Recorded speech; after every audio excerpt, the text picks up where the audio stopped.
Қайырлы күн, құрметті математика пәні мұғалімдері, мен Жомарт Мұратович, физика математика ғылымдарының кандидаты. Бүгін мынадай дұрыс үшбұрышты пирамиданың көлемін табу туралы есептің шешімін көрсеткім келді. Бұл есеп Шаригиннің орысша кітабынан 4415 есеп. Алдымен орысшасын оқимын, сосын қазақшаға аударып, тақтаға сіздерге шығарып көрсетемін. Бұл есеп өте маңызды есеп, бірақ өкінішке орай өте көп мұғалімдер бұны дұрыс шығара алмайды, немесе мүлде шығара алмайды. Міне қазір 4415 есептің орысшасын оқимын, сосын қазақшаға аударып сіздерге шығарылуын көрсетемін. Орысшасын оқиын. 4415 есеп. Найдите объем правильной треугольной пирамиды со стороной основания равной А и боковым ребром равным Б. Енді қазақшаға аударайын.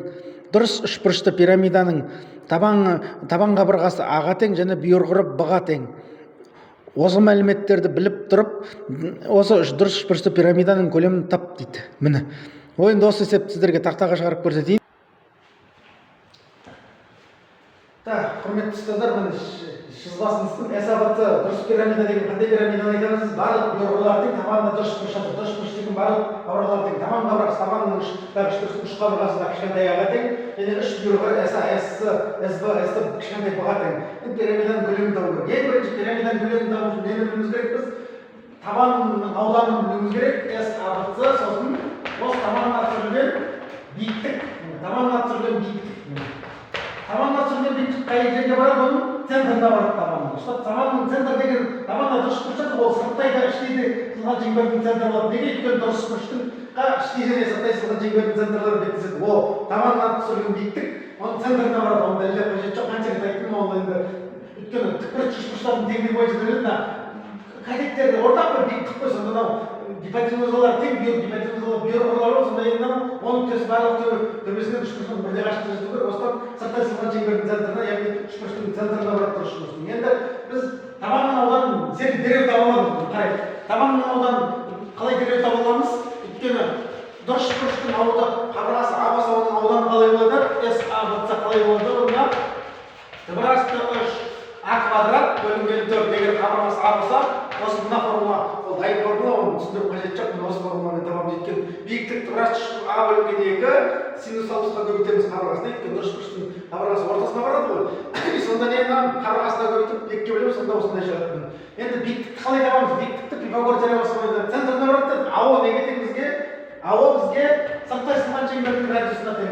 Сырттай сызған шеңбердің радиусына биіктіктің 3/2-сіне тең болады. Ананы сол жіберсек биіктік болады ғой. Сен медианада бисектриса да дұрыс па? Өйткені мына медиана болсын, оның қиылысу нүктесінде үшеуі де медианада бисектрисада биіктікте болады. Өйткені дұрыс бұрыш дұрыс па? Қабырғасына жүргізілген.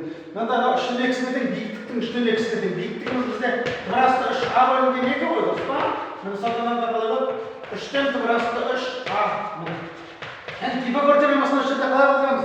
Сол биіктік болғанда табандағы кез келген кесіндіге түсуге бермейді ғой. S-АО, О бұрышы тік бұрыш, сонда гипотенузасы Б-ға тең, ал не катет ол тапқан сырттай сызған шеңбердің радиусына тең. Сонда қалай болады? Ашымыз бізде S-А наның квадраты, Б квадрат и Пифагор теоремасы наның квадраты. Тыбырасты 3 болып кетеді. 9 пен 3 Б квадрат плюс А квадрат бөлінген 3. Биіктігін таптық, ауданын білеміз, енді не істейміз?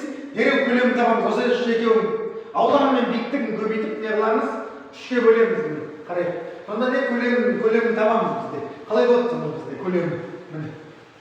Дұрыс үшбұрышты пирамиданың көлемі S-АБЦ тең 3-тен 1 көбейтілген аудан 4-тен тыбырасты 3А квадрат.